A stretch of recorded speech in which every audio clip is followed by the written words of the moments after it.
Haleluja, dobrodošli v čudovitem dnevu, ki je pred nami in govorimo o mladih levih. Mladi ljudje, ki sledijo Jezusu. Haleluja.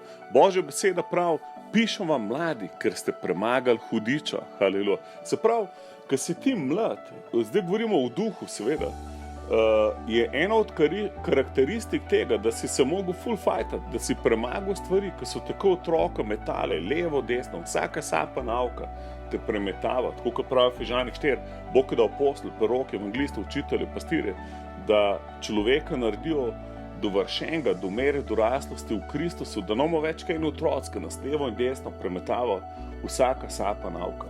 In zdaj, mlad človek je pa že, haleluja, premagal ene par velikih preizkušenj, ki mu jih je hudič vrgel pod noge.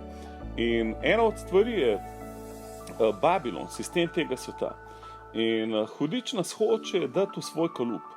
In tukaj gledali smo Daniela v prvem poglavju knjige Daniela. Človek noče živeti po istem sistemu.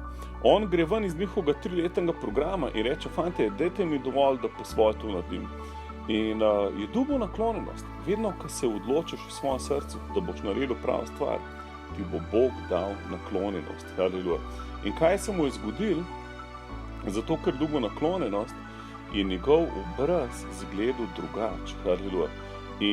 In naenkrat vidiš, ko slediš Jezusu, recimo Daniel je začel pri 17 letih, ampak on je dejansko zgledal drugače. Haleluja, ko vsi v istem programu kot on. Zakaj? Ker je dal Boga na prvo mesto. In kaj se je zgodilo? Bog jim je dal tem mladeničom, Danielu in njegovim trem frendom 10-krat več modrosti, kot vsem najbolj pametnim ljudem v deželi. Se pravi, poglejmo si v 8. vrstici. Daniel se je namenil v srcu, da se ne bo omadeževal s kraljevo jedjo in vinom. Se pravi, on se je v srcu odločil, da ne bo del tega sistema. On se je odločil, da bo živel po Božji besedi. In zdaj pogledajte v 15. vrstici. In po 10 dneh so se kazali njih obrazi boljši in mesnatejši nego vseh mladeničev, ki so jedli jed kraljevo. Se pravi, oni so v 10 dnevih imeli take rezultate, da se je naven videl, da njihova strategija deluje boljš kot sistem tega sveta.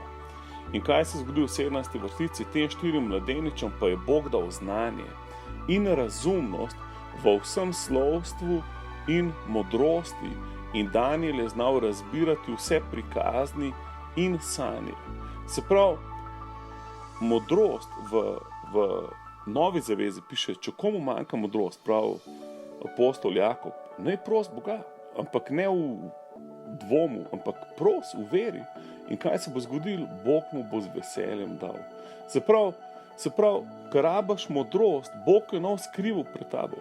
On ti jo bo takoj dal. In tukaj vidimo, Bog jim je dal znanje in razumnost. In piše, da jim je dal 10-krat, da so bili 10-krat bolj pametni od najbolj pametnih ljudi tam. Se pravi, kdo ne bi hotel takšnih ljudi imeti tako vse? Haleluja. Bodva midva taka. Bod mladi lev. Ne vsem, koliko dolg si že spreobrnen, ampak koliko malo si že spreobrnen.